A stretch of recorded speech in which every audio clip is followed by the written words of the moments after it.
Houthi আন্দোলন বা হুসি আন্দোলন, যার আনুষ্ঠানিক নাম আনসারুল্লাহ অর্থাৎ আল্লাহর সমর্থক, একটি শিয়া ইসলামপন্থী রাজনৈতিক ও সামরিক সংগঠন যা ৯০ দশকে ইয়েমেনে জন্ম নেয়। তবে এই হুথিদের নেপথ্যে কারা, তারা কিভাবে অস্ত্র সহায়তা পায়, কারাই বা সাহায্য করছে হুথিদের, বিস্তারিত থাকছে প্রতিবেদনে। সম্প্রতি ইয়েমেনের হুথি বিদ্রোহীদের হামলায় লোহিত সাগরে ডুবে যায় একটি কার্গো জাহাজ। এই ঘটনায় উদ্ধার করা হয়েছে ১০ জন ক্রুকে। ২০২৩ সালের নভেম্বর থেকে প্রায় ৭০টি বাণিজ্যিক জাহাজের ওপর ক্ষেপণাস্ত্র, ড্রোন ও ছোট নৌকা দিয়ে হামলা চালিয়েছে হুথি বিদ্রোহীরা।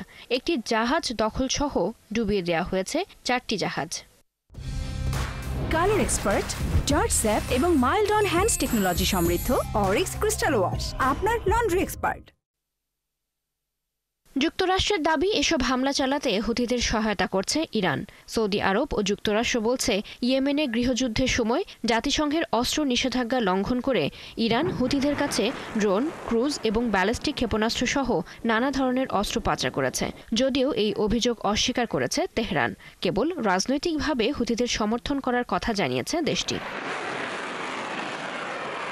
হুথিদের উপর ইরানের সরাসরি নিয়ন্ত্রণের বিষয়টি স্পষ্ট না হলেও ইরানি অস্ত্র, প্রশিক্ষণ এবং গোয়েন্দা সহায়তা ছাড়া হুথিদের এই পর্যায়ের হামলা করার সক্ষমতা নেই বলে জানান মধ্যপ্রাচ্য বিষয়ক বিশ্লেষকরা। ইরান ইয়েমেনে ড্রোন তৈরি কারখানা গড়ে তুলতে হুথিদের সহায়তা করে থাকতে পারে। এছাড়া হুথিরা লেবাননের সশস্ত্র গোষ্ঠী হিজবুল্লাহর কাছ থেকেও সামরিক পরামর্শ ও সহায়তাও পেতে পারে।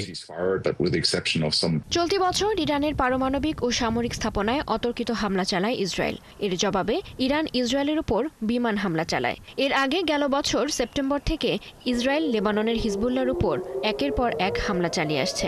সব মিলিয়ে ইসরায়েল ও মার্কিন হামলায় অনেকটাই ক্ষতিগ্রস্ত হয়েছে ইরান ও হিজবুল্লাহ।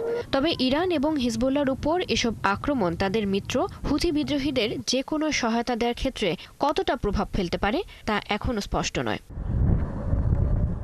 চৈতি সরওয়ার, ৭১।